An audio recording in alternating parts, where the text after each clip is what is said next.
శ్రీమాత్రే నమః. శ్రీ మహారాజ్ఞేశ్వరీ నమో నమః.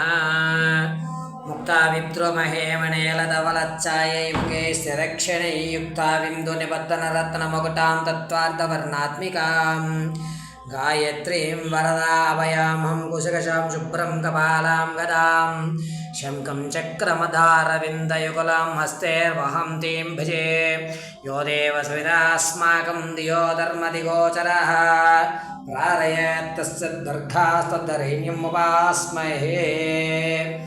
వేదమాత గాయత్రి అనుగ్రహంతో మా నాన్నగారి యొక్క ఆశీర్వచనంతో చేపట్టినటువంటి లలితా సహస్రనామాలు 10,000 సంఖ్యకి నిన్న ఒక్క రోజుకి 927 సంఖ్య పూర్తయినది. చాలా మంది కూడా చక్కగా అమ్మవారి యొక్క అనుగ్రహానికి పాత్రలు కాగలరని కోరుచున్నాం.